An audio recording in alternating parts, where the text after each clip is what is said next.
लाली के शादी 1 महीना के भीतर हुई।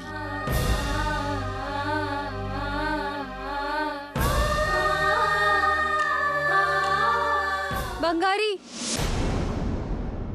हमार शादी के बात हो रहल बा बंगारी।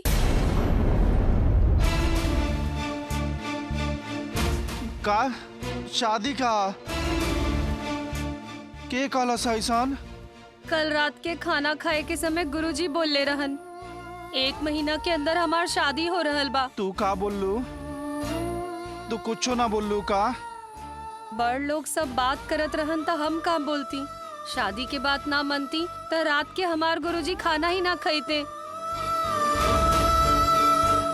घर वाले सब मान गईल बाड़े बंगारी। हम का करी समझ में नहीं के आवत। अब का होई बंगारी?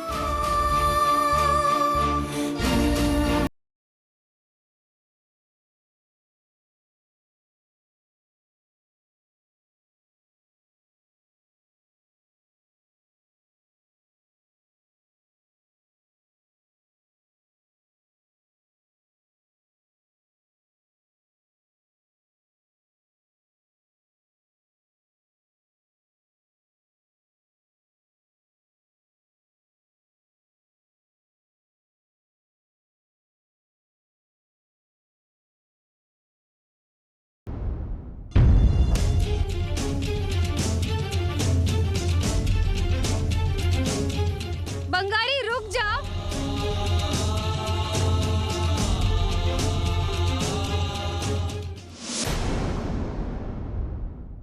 माई कपाल रुद्री काल भैरवी, हमार शंका के निवारण करा माई, निवारण करा। श्री चक्र बीज के स्वरूप में एगो लड़की के देह में गइल बा। मानव शरीर में मिलला से ओकर नाश हो सकेला का? अगर ओकर नाश नहीं के भइल त हम ओकरा के कैसे पा सकिला बतावा? ना, श्री चक्र के नाश ना भइल बा, खाली ओकर स्वरूप ही बदल गइल बा। अभी बीज रूपी श्री चक्र आगे चल के मानव रूप में जन्म ली। फल रूप के श्री चक्र के खैले लड़की के गर्भ में श्री चक्र स्वरूपी शिशु के जन्म होई। आज से ठीक 10वें पूर्णिमा के बाद वो शिशु के धरती पे जन्म होके वाला बा।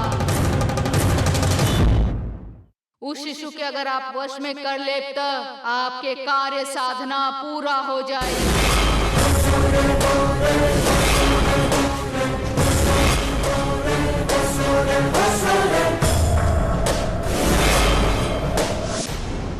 काहे बंगारी, तू काहे आ गईला?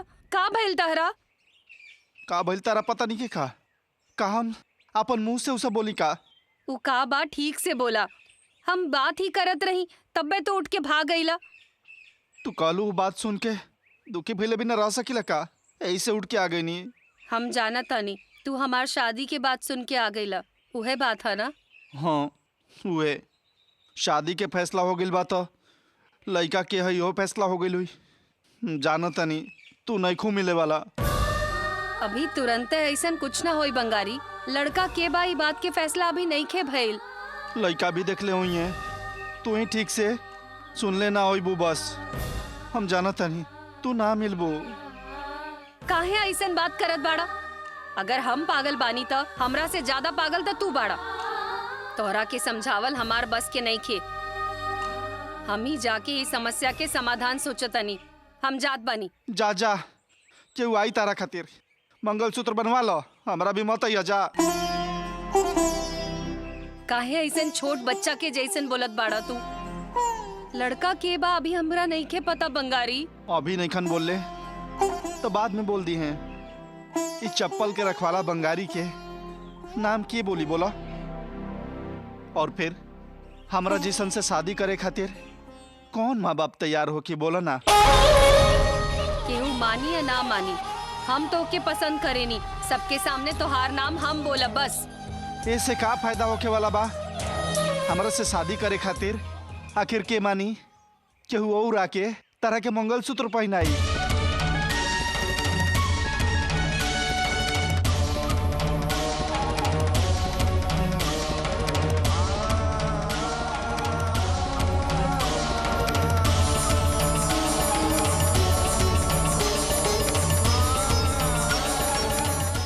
काहे काहे रउआ इसे देख रहल बानी? कोनो दिक्कत बा? ना ना कुछ ना। राउर मुंह देख के ही रउआ मन में काबा बोल सके नी शास्त्री जी। हमसे काहे छुपावतानी? बोली का दिक्कत बा? बतैला से मन हल्का हो जाई। ज्योतिषी जी, ये बात रउआ सुनब त रउओ फड़फड़ाइब। बोल दे का? तो बोलत बानी सुनी। श्री चक्र के अवतार शुरू हो गइल बा। का? श्री चक्र के नया अवतार मिल के वो हाथ से निकल गइल रहे का? अभी वो कहाँ बा? बतावत बानी ज्योतिषी जी, लेकिन ये बात रउआ केहू से ना बोले के होई। माता के कसम बा। एक खातिर कसम जरूरी नेखे शास्त्री जी। उ माँ ही रउआ मुंह से बोलवा के हमरा के सूचना दे रहल बाड़ी। खुद से हम बोलब भी ना, खुद से पूछब भी ना। बोली कहाँ बा अभी श्री चक्र? लाली के देह के भीतर बा।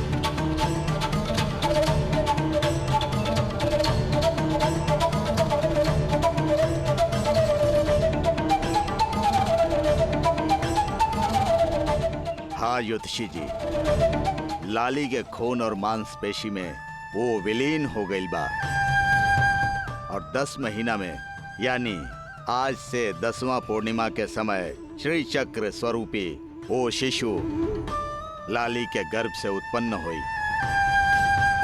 श्री चक्र मनुष्य का रूप धारण करके गर्भ में सुरक्षित रही लाली के बेटा या बेटी के रूप में। ये सब सुनला पर उ महाभारत के धर्म अधर्म के लड़ाई, श्री कृष्ण के राजकीय तंत्र, उस सारा विधि के विधान जैसे आंख के सामने दिख रहल बा।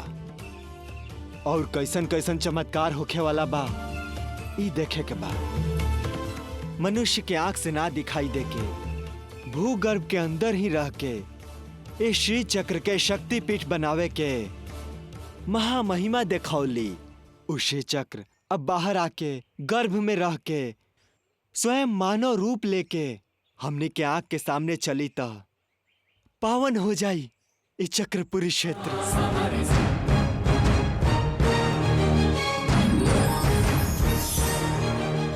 ये पुण्य शिशु के दर्शन मात्र से लोग के कई पाप खत्म हो जाई। ये हमनी के सौभाग्य बा मां त्रिपुर सुंदरी।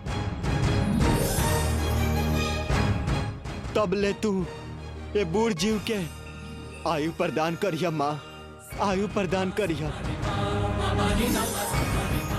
वो बच्चा के आंख भर देख के हाथ से उठा के वो बच्चा के सेवा करब माँ। यह हमार अंतिम इच्छा बा और हम कुछ रउआ से ना मांगब और कुछ ना चाहिए हमरा। बस ये एगो आशा पूरा कर दा, फिर तोहरा से कुछ ना मांगब।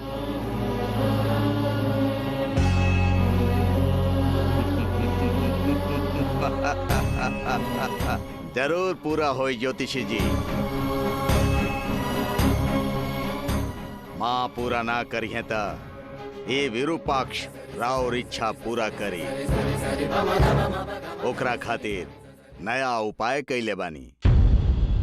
वो शिशु लाली के पेट से जन्म लेवे वाला हमार घर में दौड़ी।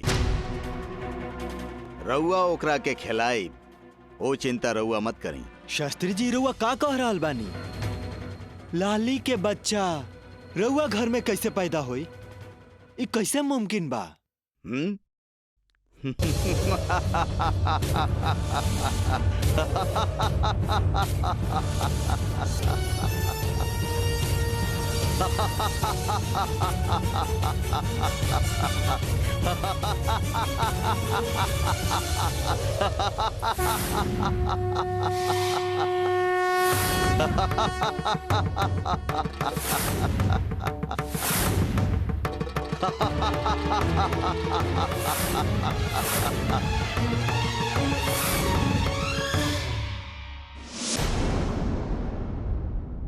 ना जी, ससुर जी कैसे भी करके शादी करे के बोलन हा, और आप भी उनकर बात में हाँ मिला देनी हा। शादी कईल कोनो खेल है का? उ भी 1 महीना के अंदर करे के बोला तारे। बाप बेटा शादी के मजाक समझ के रखले बड़े। और का करे के चाहत रहे हमरा? बाबूजी जिद पकड़ के बैठल बाड़े, खाद पियत नहीं खन। परवाह नहीं खे, आप खाना खाई चाहे मत खाई, हम शादी ना करब, हमरा कहे के चाहत रहे। ऐसा ना हा जी, रउआ के हालात के तनी खुल के बतावे के चाहत रहल। बाबूजी के घर के परिस्थिति पता नहीं खे का, वो का बाहर के लोग बड़े, सब कुछ देख समझ के हिसाब लगा के बोले हुई। का हिसाब बा रउआ के मालूम बा? अरे 1 महीना के भीतर लइका ढूंढे के बा। लइका खातिर कपड़ा चाहिए, अपन लाली खातिर गहना चाहिए। हमनी के लाली के शादी में कुछ न कुछ तो देब ना, अपन हैसियत के हिसाब से। उ लइका के कुछ देवे के, संबंधी लोग खातिर खरीदारी करे के, खाना पीना करे खातिर पता बा कितना खर्चा आई? ई बारे में रउआ सोचले बानी? और 1 महीना के अंदर रउआ इतना सारा पैसा कहाँ से जमा करब? हमनी पैसा जमा करी, इतना समय कहाँ बा हमनी लगे? समय और पैसा दोनों के व्यवस्था करे के पड़ी। शादी करे के बाद सब चीज सोचे के पड़े, वो सब छोड़ा। हाँ, पैसा आसमान से गिरी, रउआ कपड़ा में पकड़ ले और अपन बेटी के शादी कर दे। हाँ करे के हुई। बाबूजी बोल रहल बाड़े तो ओकर कोई ना कोई मतलब बा। बाबूजी के बात हमने ना काट सके नहीं। हाँ, रउआ तो अपन पिताजी के बात काट ही नहीं के सकत, लेकिन हमेशा एगो पत्नी के बात काट देवे नी। हमार तो कोनो इज्जत नहीं खे, हमेशा रउआ हमार बात के काट देवे नी। ललिता, अब ऐसा तोरा का हो गइल? बात बात में गुस्सा करत रहेलू तू। आज ना त काल लाली के शादी ते करे के बना, काल करे के बजाय आजे कर दे तो का बुराई बा? काल करे वाला आज काम करी, ऐसन हैसियत कहाँ बाजी हमार? दुनिया भर के उधारी लेके दिन कटत बा। कभी सर ढकल जाला तो कभी पैर ढकल जाला तो कभी सर। ऐसन हालत बा हमनी के। तो रउआ लड़की के शादी कैसे करब बताई? अरे यह बात तो हम ससुर जी के समझावत रही, पर वो बाड़न की हमार मुँहे बंद कर देलन। तब फिर बाबूजी के सामने तू मुंह चलेबू तो हम चुपचाप देखत रहब का? ना बोलब? तू खुद देख ले रहलू ना बाबूजी बात में कितना गंभीर बाड़े। ऐसन हालत में हमनी के समझौता करके रहे के पड़ी। ससुर जी से कैसे बात करे के बा, कैसे बात नहीं खे करे के हमके नहीं खे पता। ई घर में बहू बन के अइले हमके 30 साल हो गए, और ई घर में रउआ से ज्यादा हम रहल बानी। घर वालन के पसंद का बा हमके सब पता बा। आइल बानी हमके बताए वाला। हाँ बाबा, हमरे गलती बा। ई घर के मालिक तू ही बाड़ू, हमार गलती के अब माफ कर दा। हम रउआ से एगो गंभीर बात करतनी, ई सब रउआ के नया नाटक का बा? अरे लाली के शादी इतना जल्दी काहे करे के बा? सुंदरी के खोए के दुख ओकर मुंह देख के हम भूल रहल बानी, और 2 साल अच्छा से रहे दी ओके, ओकरा बाद ओकर शादी करा दे, और तब ले हमनी पास पैसा के अच्छा व्यवस्था भी हो जाई, तब जाके ओकर शादी करा दे। रउआ तोहरो बात ठीक बा ललिता, हमनी के परिस्थिति अभी ठीक नहीं खे। लाली के शादी और अभी 2 साल ना करती तब वो चली, लेकिन बाबूजी के बात के कैसे टाली? उहे बात तो हम रउआ के कब से समझावतानी। एक बार रउआ जाके ससुर जी से बात करी। देखा ललिता, हमनी दोनों अपन अपन जगह से सोच के बात कर रहल बानी, लेकिन बाबूजी हमनी सबसे ज्ञानी बाड़े। उनका जरूर कोनो ऐसा आगम मिलल हुई जौन हमनी के सोच से परे बा। यही से वो इतना भरोसा से और निर्भीक होके ही बात कहले बाड़े, और इतना जिद भी कर रहल बाड़े। ये एगो बात में हमरा से कुछ कहल ना जाई। समझ गई नी। हम रउआ से इतना बोलनी, बाकी हमार बोले के का मतलब है? हम जाके बाबूजी से बात करब, रउआ कुछ बोलब का? रउआ के तो कुछो ना आवेला, कबो पिताजी कबो माँ। कुल मिला के ई घर में बस हम अकेले बानी, इतने। चाहे छोट बात हो चाहे बड़ बात हो, सबके फैसला खाली रउए लेबे नी। अब हम का बोली? जौन करे के बा करी रउआ, ई घर के मालिक रउए बानी। ललिता,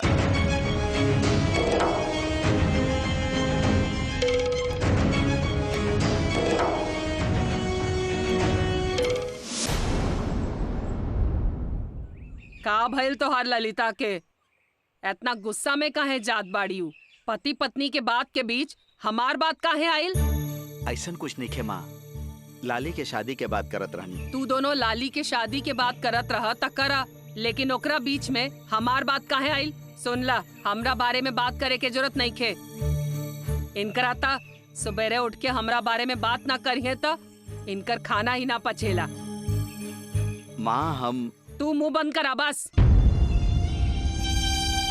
तू ही अपन पत्नी के पल्लू पकड़ के इतना बढ़ावा देले बाड़ा, यही से इतना बोल के गईली। ऐसन बात नहीं खे माँ, एगो छोट बात के बतंगड़ बना रहल बाड़ू। हाँ हाँ हाँ, हम जौन बात बोले नी ओकर कोनो गिनती बा का? हमार बोलल सब बात छोट बा। राउर माँ जौन बोले ली ओके सर पे उठा के घूमे नी।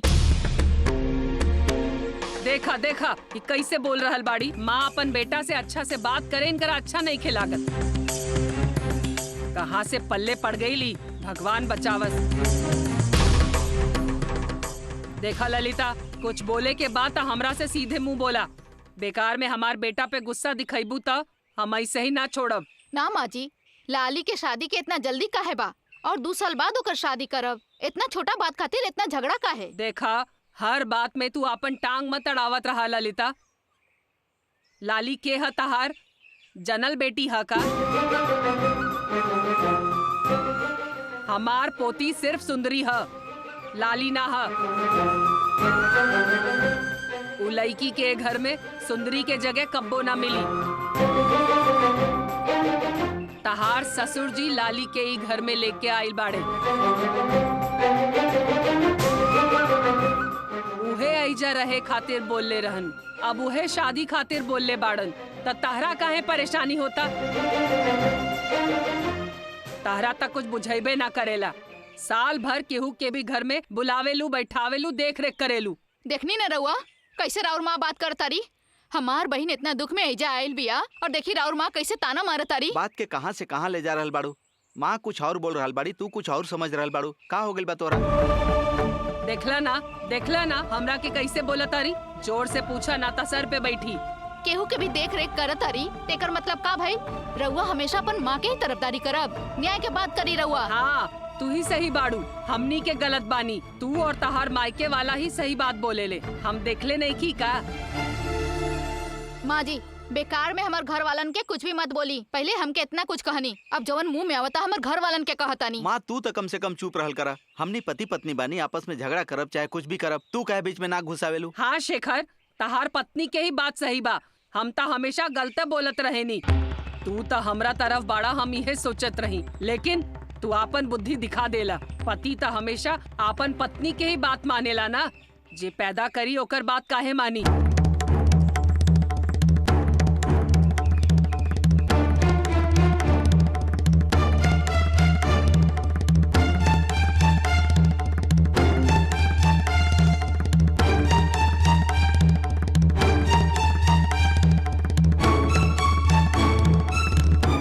अब का करबा तू विरूपाक्ष? एगो नया खेल खेलने बड़ी तहारू नालायक त्रिपुर सुंदरी। काल रुद्र सिद्धेश्वर कल की हम तोहरा से बार बार कहले बानी की माता के एक वचन में बुलावे के हक सिर्फ हमरा बा। जवान मुंह में आई वो बोलबा ना, तब परिणाम बहुत बुरा होखी। माता के अगर एक भी अपशब्द बोलला तो तुहार जीभ काट के हम फेंक दे। होशियार। जीभ निकाल के टुकड़ा कैल हमरो आवेला। नालायक ना कहीं तो और का कहीं। रोज रोज एगो नया नाटक रचताड़ी तहर माई। श्री चक्र हमनी के हाथे ना लगल, अभी अशोक से निकल ना रही। अब कैसे चुप रही? बोला। कोनो भी समस्या होके ओकर समाधान होखेला, ढूंढे के पड़ी। हमनी ढूंढल जाई, माता के करे दा, हमनी ओकर उपाय ढूंढब। लेकिन कैसे? माई श्री चक्र के स्वरूप बदल के मानव रूप लेला जैसन कर देले बाड़ी। अगर वो बच्चा होके आई तो हमार साधना के का हाल होई? ओके रह के का तू उपासना करबा? हमहू का मंत्र तंत्र करें? कौन प्रयोग करी हम आखिर? यह बा काल रुद्र सिद्धेश्वर कल की।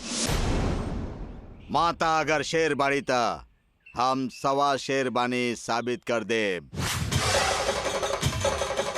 श्री चक्र के पावे खातिर उपासना करे के हुई, लेकिन मनुष्य रूपी श्री चक्र के उपासना के जरूरत नहीं खे। मनुष्य के कैसे भी हासिल कल जा सकेला, हम तो सम्मोहन कर सके नी।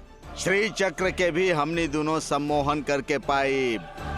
मतलब मनुष्य रूपी श्री चक्र ज्यादा उपयोगी बा कहत बड़ा का विरूपाक्ष। एह में शंका नहीं खे कल के। इतना दिन तक श्री चक्र मूर्ति के नीचे रह के छुप के घूमत रहे, लेकिन अब से हमनी के आंख के सामने घूमी। आवा बोलब त आई, जा बोलब त जाई, खा बोलब त खाई, बात कल चाहब त बात करी।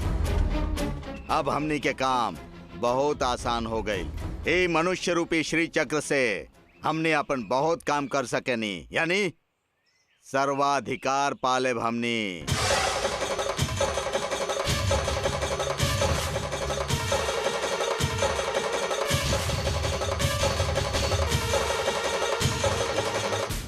ई का हो? शास्त्री जी, उस साक्षात भगवती स्वरूपी श्री चक्र के जन्म मनुष्य के रूप में हुई, लाली के गर्भ से हुई तो खुशी के खबर दे देहले। ऊपर से वो बच्चा इन्हीं के घर में दौड़ी, ई कैसे हो सकेला? समझ में नहीं खे आवत।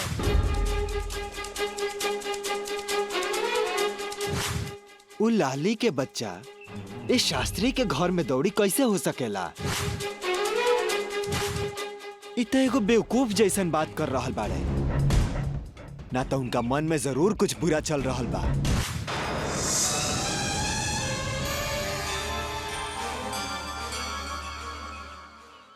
लेकिन हमरा एगो संदेह बा विरूपाक्ष। ओ बच्चा हमार बात काहे सुनी? ओ बच्चा के हम माता ना है, पिता ना है, मामा ना है। ओ बच्चा भला हमार बात काहे मानी? माता पिता बनल संभव नहीं खे, लेकिन दादा दादी बनल तो संभव बाना। ओसे भी एक कदम आगे। दादा कैसे? तोहार क्षुद्र देवता के मुताबिक आवे वाला 10 महीना में लाली गर्भ धारण करी, श्री चक्र होकर बच्चा के रूप में पैदा हुई। ऐसे ये 1 महीना के भीतर लाली के शादी होके के चाहिए। गर्भ धारण करे खातिर गर्भ धारण करे खातिर ओकर शादी होए के चाहिए। के करी ओकरा से शादी? इहवे तब विरूपाक्ष शास्त्री के दिमाग काम करी कल की। माता त ना बतौली केकरा साथे शादी होखी, लेकिन हम बताई। मतलब ये बहुत सरल बा कल की। लाली के गर्भवती होखे खातिर ओकरा पति चाहिए, और वो पति हमार अपन बेटा का है ना। वो बच्चा हमार घर में पैदा हुई। ओकरा खातिर हम योजना बना ले बानी। हमार बेटा चंदन त तोहरा पता बाना।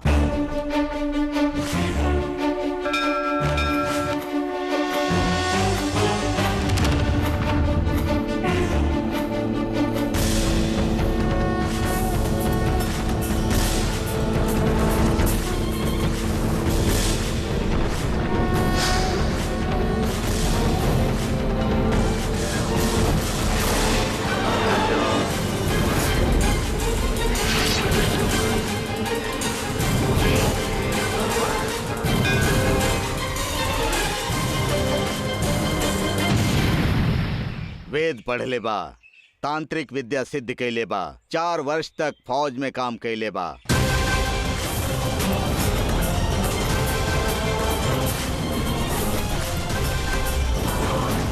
और अब सब छोड़ के लौकिक साधना में लागल बाऊ। ओकरा बोलाई।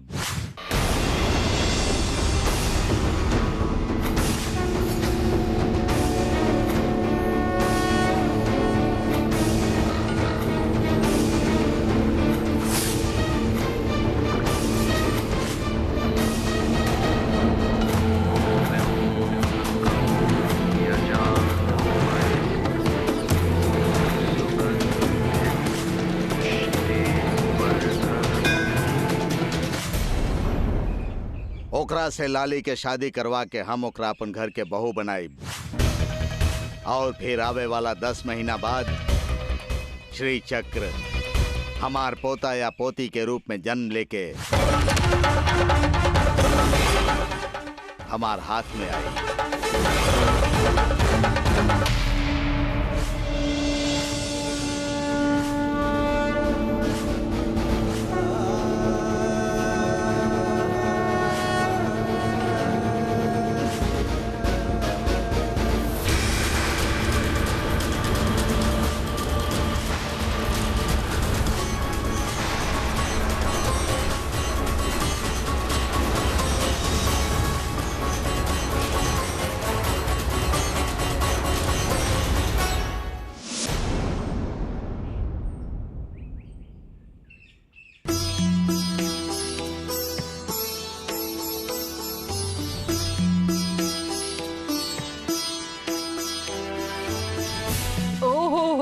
ज्योतिषी जी, बहुत दिन हो गए रहे देखले। ए तरफ कैसे आई नी? मंदिर के काम खातिर? नाही माता, हमरा केहू की यहाँ पूजा करावे के बा, यही खातिर जाता नी। रउआ से एको बात पूछे के रहल हा। का बात बा ज्योतिषी जी? हमरा से पूछी ना। लेकिन रउआ गलत मत समझब। अगर गलत समझला जैसन कुछ बात बा ता हमरा से पूछी ही मत। देखी, हम ऐसे ही ज्यादा बोलेनी, यही खातिर हमरा के बहुत चालाक बाड़ी, तेज बाड़ी। ई चक्रपुरी के लोग हमरा ऐसे ही जाने ले। रउआ कुछ मत बोली। रउआ कुछ बोलब ता हमहू कुछ बोल दे, और अंत में सब केहू हमरे के बुरा कहे लागी। ई सब ना चाही ज्योतिषी जी, हमके का पड़ल बा? ऐसन बात नहीं है। रउआ लाली के शादी के बारे में सोचले बानी, सुननी है तो यह पूछे नहीं है। रउआ अगर बुरा लागता तो ना पूछब छोड़ी। पूछले के बाद अब ना पूछब कहत बानी? अरे बाप रे, ऐसन बात इतना जल्दी फैल जाला का?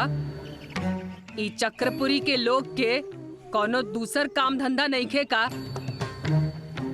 हमेशा दूसर के घर के चिंता रहेला। ऐसा नहीं खे माँ, लड़की अब जवान हो गई बिया, यही खातिर ऐसे पूछनी है बस। हाँ हाँ, आप कहनी और हम मान गई नी।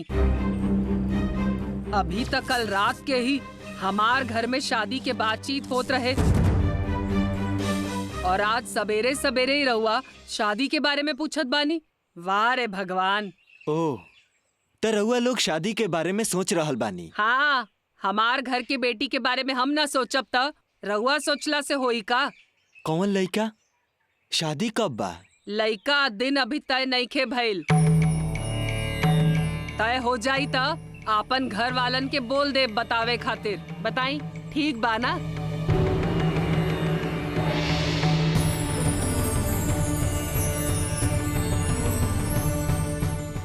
मतलब इनका घर में शादी के प्रस्ताव गइल बा, ई हो गइल, लेकिन वो श्री चक्र के जन्म देवे वाला वो भाग्यवान के हई देखे के पड़ी।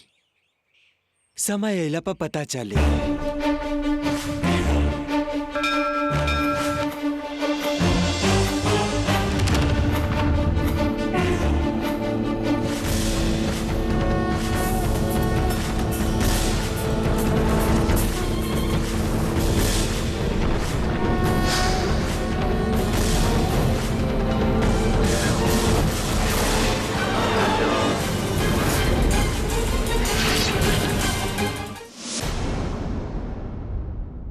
लाली, ऐसे काहे बैठल बाड़ू? 1 महीना बाद तार शादी हो जाई, तू दूसर के घरे चल जाइबू, तो तनी हंस के रहा ना। ऐसे मुंह फुला के काहे बैठल बाड़ू? केहू लइका तके पसंद ना करी, ऐसे ही देख के लौट जाई। अब ज्यादा मुंह फुला के मत रहा, खुश रहा। जाए दा छोड़ा मौसी, हमरा भी उहे पसंद बा, लेकिन हमरा बोले के हिम्मत नहीं खे। ऐसे काहे बोले तारू तू? तो के शादी करल पसंद नहीं खे? ना, शादी पसंद नहीं खे कि जौन लइका हमने देखले बानी शादी खातिर ऊ पसंद नहीं खे? रउआ से का छुपाई मौसी, सच बोलत बानी। हम शादी करब त सिर्फ बंगारी से। हमके पता रहे दीदी एक बार बोल ले रही हमके। हाँ मौसी, यह बात लेके एक बार घर में भी झगड़ा भइल रहे। दादी हमरा के बहुत समझावत रही, माँ भी मरले रही। तब पापा उनकरा के समझाइले रहन। लाली, तस एगो बात कही का, तू गलत मत समझिया। हमके बाहर वाली ना समझबू तब जाके हम बोलब। बोली मौसी। वो बंगारी के भूल के माता पिता के देखल लड़का से शादी कर ल तू। वो बंगारी के पास ऐसा का बा जैसे तू उससे प्यार करेलू। जिए खातिर खाली प्यार ही ना चाही, आमदनी में रहे के चाही। वो बंगारी के देखा चप्पल के रखवाली करेला, वो तोहर देखभाल कैसे करी। हम तोहर मौसा से शादी करके कैसे तकलीफ झेलतनी देखा तरू ना। तनिको बचत नहीं खे, ऊपर से काम चोरी अलग। हमार बात माना तू, तो हर जिंदगी हमरा जैसा ना बने के चाहिए। सोच के देखा। मौसा के बारे में जौन बोला तनी सब सही बा। ऊ कमा के पैसा घर में ना देवेले, लेकिन बंगारी ऐसा नहीं खे मौसी। ऊ कितनो कम कमावेला तब भी बेकार में खर्चा कब्बो न करेला। ठीक बा, एकरे बाद हम का बोली। रउआ कुछो बोली तब वो हमार फैसला ना बदली। तोहार प्यार इतना मजबूत बा तो हमके का करे के बा बोला तू जैसन हमसे कहबू हम वैसे नहीं करब। मौसी, ई सब में रउआ हमार मदद करब का? अरे हम घर में बाहर वाली हई, हमसे मदद मंगू तो ई बात जीजाजी के ना पता चली का? उनकर मन हमके पता बा, वो तोहर मदद के लिए रही है, हमेशा देखत रही है।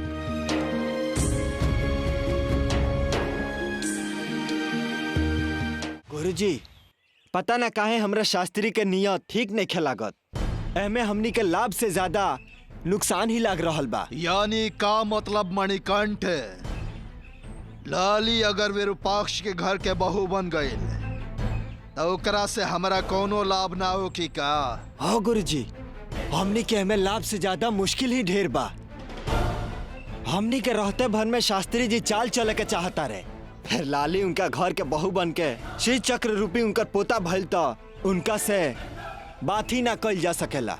हमनी के इतना कष्ट उठावल व्यर्थ हो जाई बस, और श्री चक्र भी हाथ से निकल जाए। और फिर शास्त्री हमनी के सर मुड़वा के हाथ में कटोरा थमा दी है। लाली शास्त्री जी के बहू बनिए तो हमनी के दिक्कत हो जाई।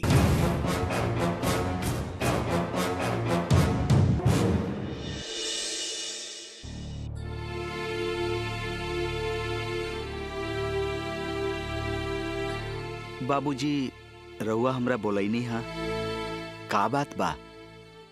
उहे बात बा बेटा, कल रात जौन हम बात कैले रहनी लाली के शादी के बाद।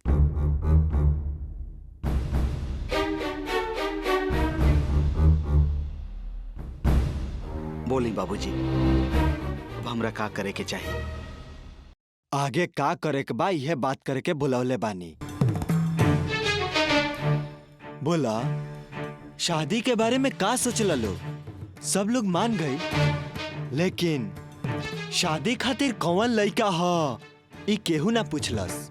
मतलब लड़का ई लोग तय कर लेलस का? कुतूहल तो बा बाबूजी, लेकिन हम राउर मुंह से ही सुनल चाहत बानी। बोली, कौन लड़का बा? लाली के जेकरा से शादी होखे के बा उ लड़का हमार मित्र नारायण शास्त्री के बेटा सुखधर हा।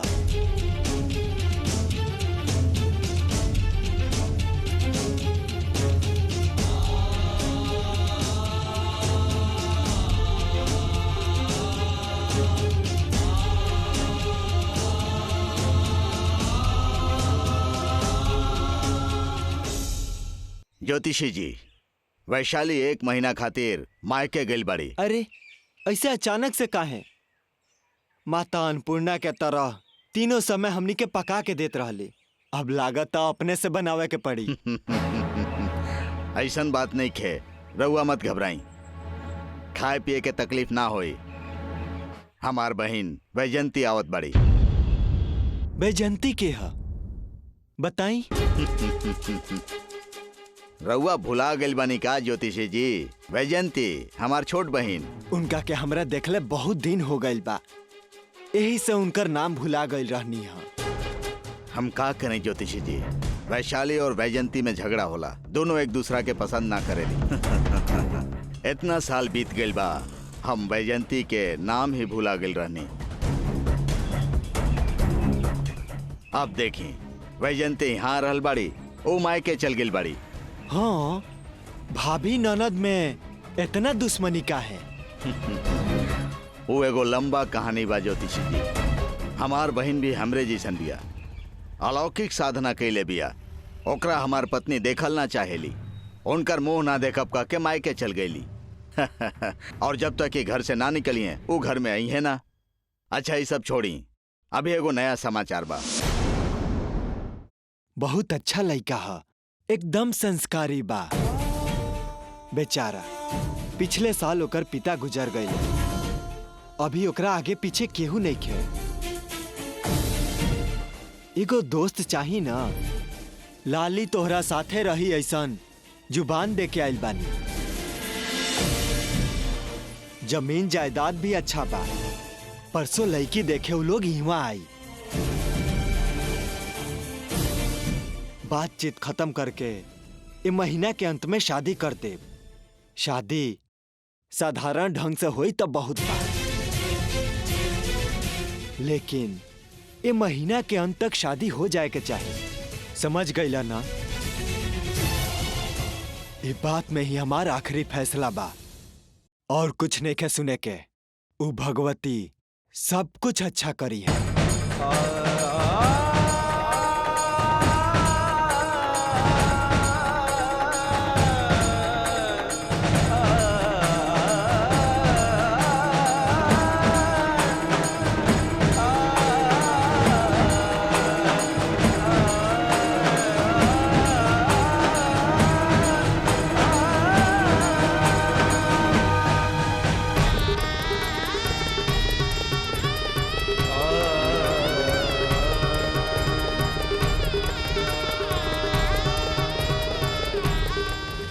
वैजयंती के साथे हमार बेटा भी आ रहल बा।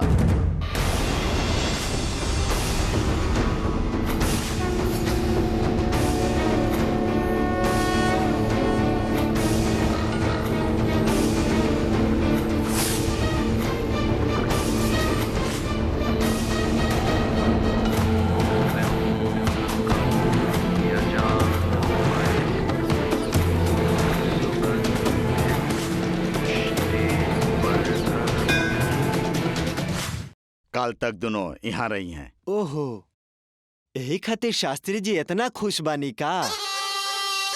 मतलब राउर बेटा सच्चिदानंद हवन ना? उ त काशी में रहेले। वो तो हमार दूसर का बेटा बा ज्योतिषी जी। यहाँ आवत बाऊ पहला बेटा है चंदन। चंदन यहाँ आ जाइता हमरा कोनो चिंता ना रहे।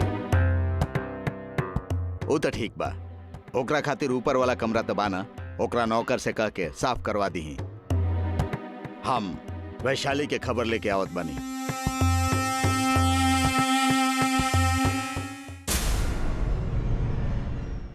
चंदन इनकर बेटा यहाँ काहे आवत बाड़े? एहमे इनकर कुछ तो चाल बा।